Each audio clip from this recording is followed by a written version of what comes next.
día. No puede afirmarse rotundamente que los ovnis fueran los responsables del apagón. Sin embargo, todo parece indicarlo. Vamos a ver si no las piezas de que disponemos y si encajan unas con otras. Primero, el apagón dura exactamente 12 horas, ni un minuto más ni un minuto menos, desde las 5:28 de la tarde hasta las 5:28 de la madrugada. Segundo, viendo el apagón, su extensión y la localización, los técnicos deciden que el único lugar en el que se pudo iniciar la avería es la subestación de Clyde. Van allí y no encuentran avería alguna. 3. Sin embargo, unos minutos antes de que se produzca el apagón, hay 5 testigos, cada uno con una localización diferente, que ven precisamente sobre la subestación de Clyde un objeto volante no identificado, un ovni, sobrevolando el tendido eléctrico. Y 4. En toda la zona del apagón, miles de testigos vieron esa noche ovnis, incluida la ciudad de Nueva York, donde la intensidad de las apariciones de ovnis fue tal que muchos de ellos pudieron ser fotografiados.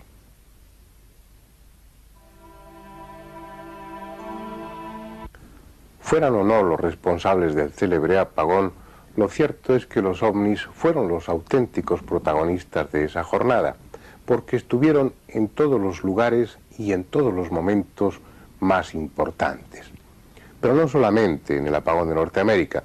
Durante esas semanas de noviembre y diciembre de 1965, muchas ciudades del mundo, desde Finlandia hasta Argentina, sufrieron averías eléctricas igualmente extensas e igualmente inexplicables, que también se caracterizaron por la presencia descarada de los ovnis. Si fue algo intencionado o simplemente accidental, nadie puede ya saberlo. Pero en cualquier caso, se trata de fenómenos que se relacionan con el bien conocido efecto electromagnético producido por la proximidad de un ovni. Algo que induce a pensar en ellos como máquinas y no como alucinaciones. Máquinas prodigiosas, desconcertantes, pero tan materiales y tangibles como cualquiera de nuestros aviones. En los centros de seguimiento y control aéreo lo saben bien.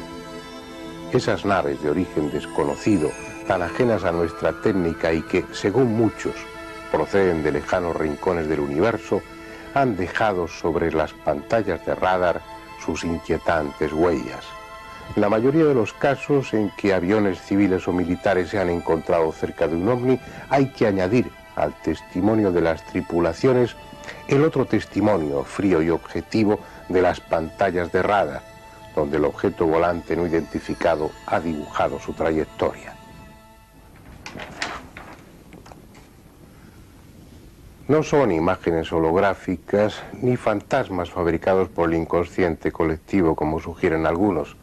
Son, al menos en la mayoría de los casos, máquinas. Máquinas que vuelan, aunque al hacerlo vulneren los principios de la física que conocemos y nada tengan que ver en sus maniobras con las leyes que rigen nuestra aeronáutica. Son máquinas y como tales responden a unas formas y a unas líneas. En un principio, allá por los años 50, se hablaba con cierta justicia de los platillos volantes. Esa parecía ser la forma predominante. Pronto empezó a hablarse de otro tipo, menos frecuente, pero visto también por muchos testigos. Naves cilíndricas de gran tamaño, enormes cigarros que parecían corresponderse con el concepto de nuestros portaaviones.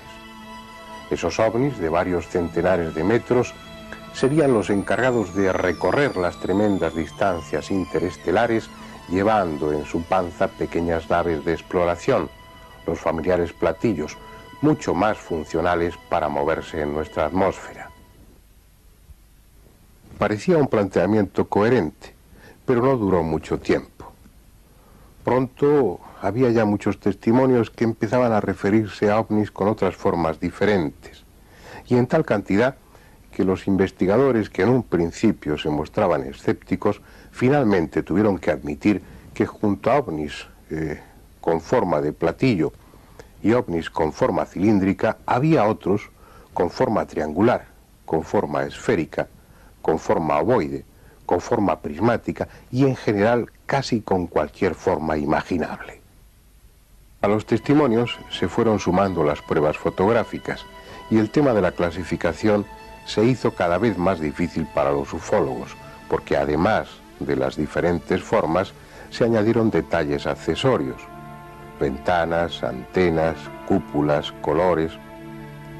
No hay razones para negar a los ovnis la posibilidad de adoptar cualquier forma. Su medio de propulsión no requiere que tengan líneas aerodinámicas. El problema está en que esa diversidad de formas parece señalar múltiples orígenes.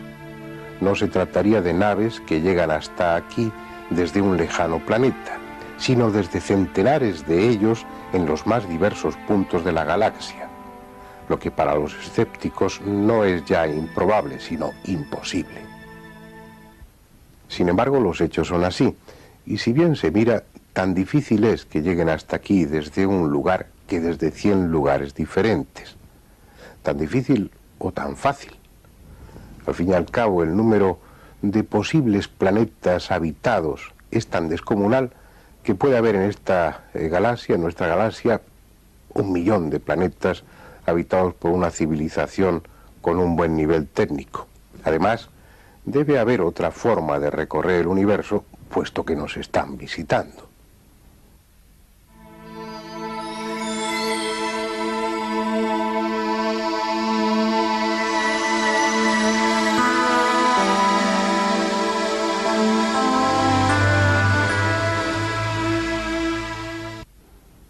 Aceptemos, pues, como los hechos sugieren, que vienen desde muy diferentes lugares a bordo de sus máquinas movidas por una energía que desconocemos y fabricadas con materiales igualmente extraños, pero máquinas al fin.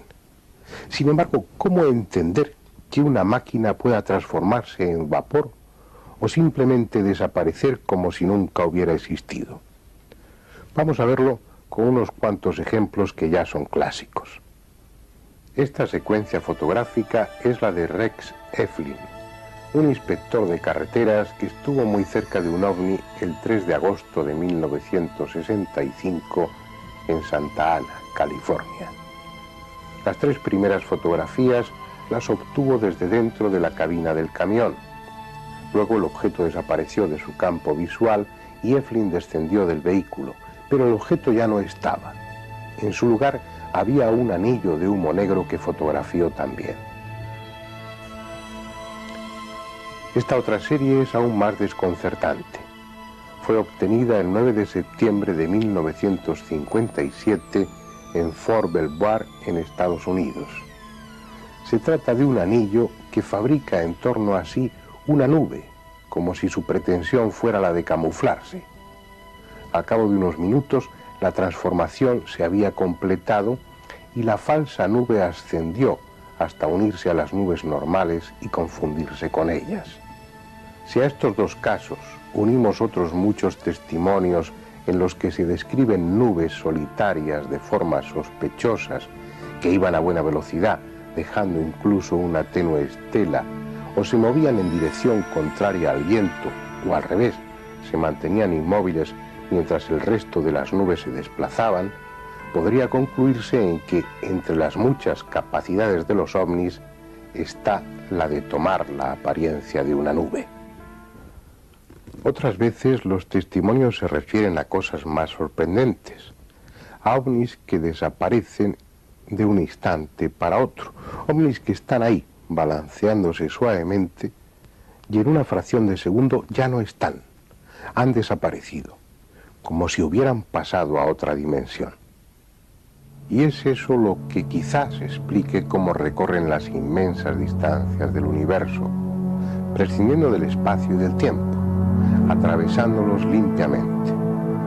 Es probable que ellos hagan uso de lo que nuestra ciencia empieza a plantearse respecto a universos paralelos, agujeros de gusano, pasadizos de tiempo, conceptos explicables en lenguaje matemático, pero inalcanzables para nuestra mente, adaptada a una visión tridimensional del mundo. comenzamos a intuir que el universo es algo muy diferente a lo que hasta ahora imaginábamos. Pero es tanto el camino que aún falta por recorrer que solo los necios pueden atreverse a decir lo que es o no es posible. Nos guste o no, parece evidente que ellos están aquí a bordo de sus naves. Y si es así, enlazamos con lo que les decía al principio.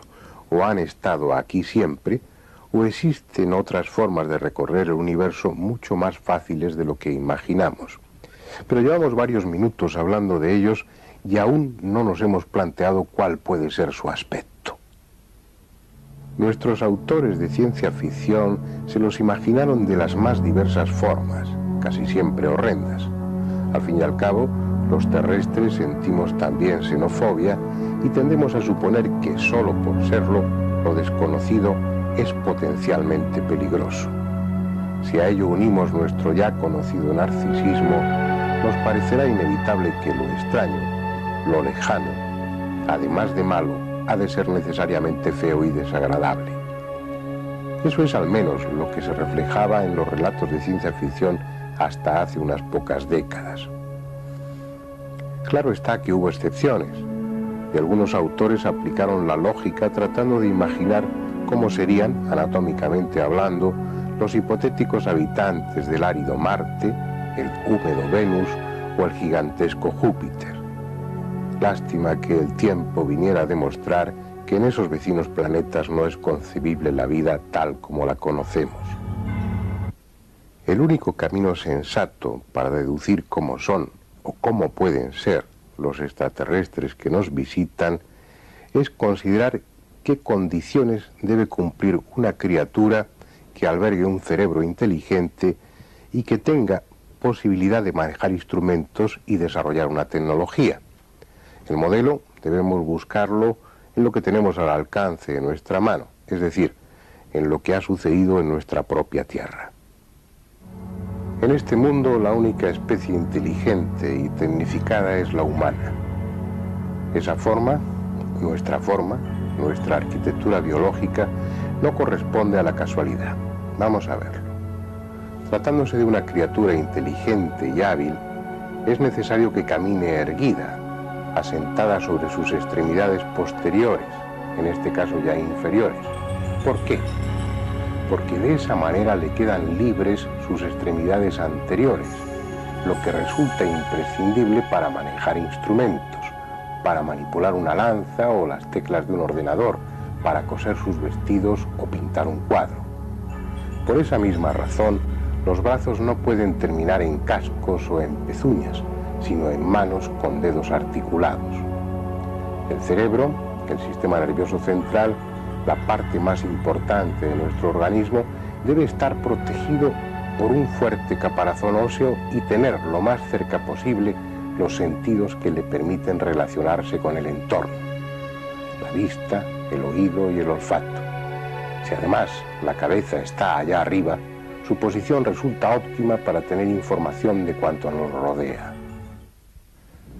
Y así podíamos ir enumerando detalles, pero la conclusión final sería que esta forma, la que tenemos, es la más adecuada para albergar a un cerebro inteligente.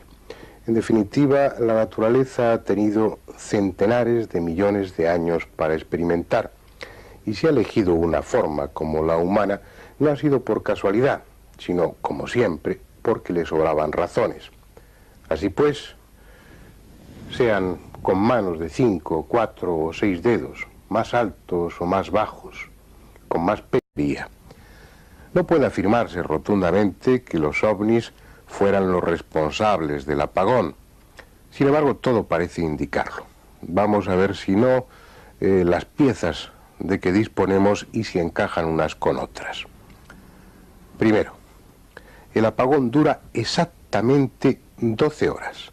Ni un minuto más, ni un minuto menos. Desde las 5:28 de la tarde hay 5 testigos, cada uno con una localización diferente, que ven precisamente sobre la subestación de Clyde un objeto volante no identificado, un ovni, sobrevolando el tendido eléctrico. Y 4. En toda la zona del apagón, miles de testigos vieron esa noche ovnis. incluida la ciudad de Nueva York, donde la intensidad de las apariciones de ovnis fue tal que muchos de ellos pudieron ser fotografiados.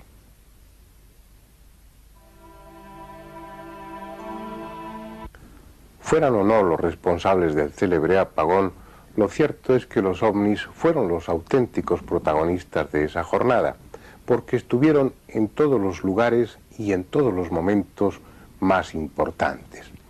Pero no solamente en el apagón de Norteamérica. Durante esas semanas de noviembre y diciembre de 1965, muchas ciudades del mundo, desde Finlandia hasta Argentina, sufrieron averías eléctricas igualmente extensas e igualmente inexplicables, que también se caracterizaron por la presencia descarada de los ovnis. Si fue algo intencionado o simplemente accidental, nadie puede ya saberlo, pero en cualquier caso se trata hasta las 5:28 de la madrugada. Segundo, viendo el apagón, su extensión y la localización, los técnicos deciden que el único lugar en el que se pudo iniciar la avería es la subestación de Clyde. Van allí y no encuentran avería alguna. 3. Sin embargo, unos minutos antes de que se produzca el apagón,